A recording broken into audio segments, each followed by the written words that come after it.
नमस्कार दोस्तों, मैं डॉक्टर संतोष केसरी आप सबका केसरी आर्ट चैनल में स्वागत करता हूं। दोस्तों, टीजीटी, पीजीटी इत्यादि परीक्षाओं में अलग अलग तरीके के प्रश्न आ रहे हैं। ऐसे प्रश्न आ रहे हैं जिनका सीधा हमसे परिचय नहीं है, जिनको हम लोग कम जानते हैं। उसी में से एक बहुत महत्वपूर्ण स्थल है स्टोनहेंज। ये आपका पाश्चात्य चित्रकला के अंतर्गत आएगा।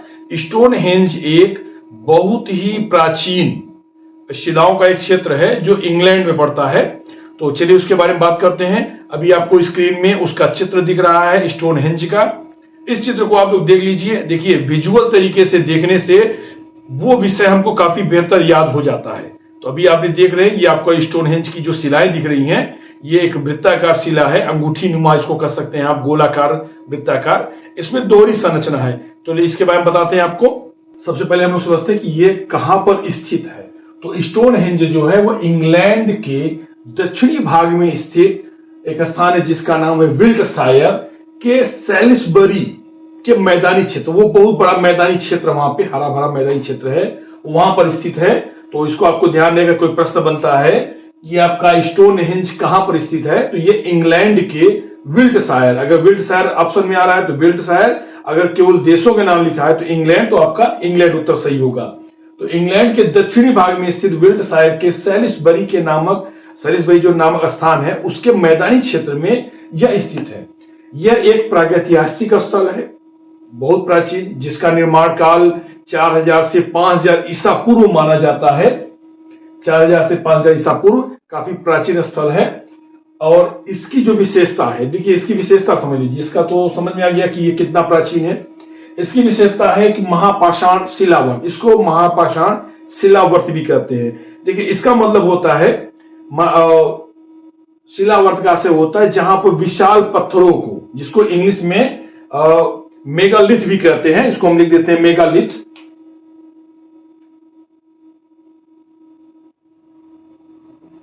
ये उसका इंग्लिश शब्द है। मेगालिथ का आशय होता है ऐसे बड़े बड़े पत्थर या शिला जिनका प्रयोग किसी स्तंभ, स्मारक या आदि के निर्माण में लाया गया हो, इसको मेगालिथ बोलते हैं। कभी प्रश्न ऑप्शन आ गया मेगालिथ क्या है, तो आप लोग समझ में रहना चाहिए कि इसको अगर हिंदी में शिलावर्त है तो शिलावर्त, और नहीं तो ये समझ लीजिए कि विशाल विशाल पत्थरों का जिसका स्तंभ में या किसी स्मारक में इसका प्रयोग किया गया हो, उसको मेगालिथ कहते हैं। ये आप समझ गए। इसमें इसकी विशेषता क्या है, जो पत्थर विशाल लगे हुए हैं वो उनकी ऊंचाई करीब 13 फीट है।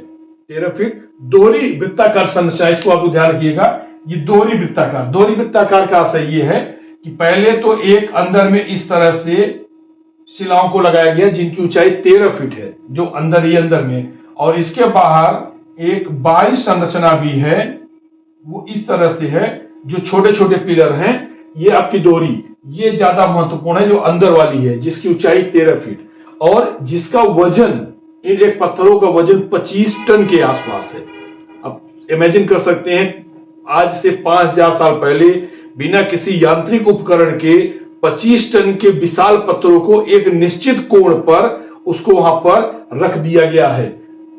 इस तरह से आपको देखिए, फिर से आपको इमेज दिख रही है स्क्रीन पे। ये विशाल विशाल पत्थर आपको दिखाई दे रहे हैं, जिसके ऊपर पे आप स्तंभ जैसे या द्वार जैसे समझ सकते हैं, शिलाओं को रखा गया है।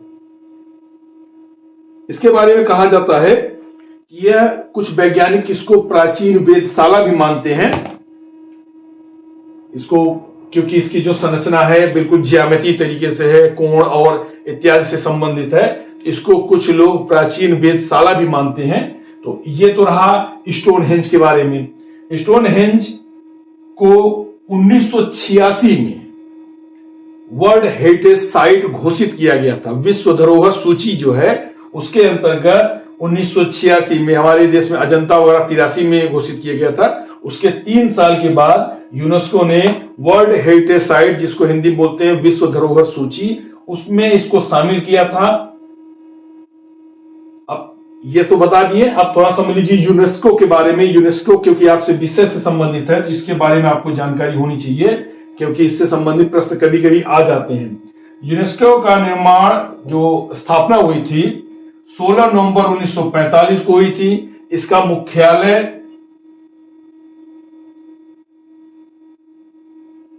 पेरिस मतलब फ्रांस में है। पेरिस की राजधानी, पेरिस जो है फ्रांस की राजधानी है, इसका मुख्यालय पेरिस में है। यूनेस्को का फुल फॉर्म समझ लीजिए, ये बहुत महत्वपूर्ण रहता है, कभी कभी इसका फुल फॉर्म आ जाता है कि इसका फुल फॉर्म बताइए। तो यूनेस्को का फुल फॉर्म यूनाइटेड नेशन संबंधित है, तो यू से यूनाइटेड, एन से नेशंस, ई से एजुकेशनल,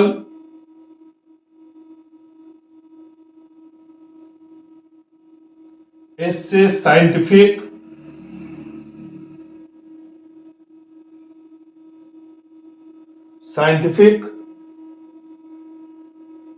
सी से कल्चरल, ओ से ऑर्गेनाइजेशन।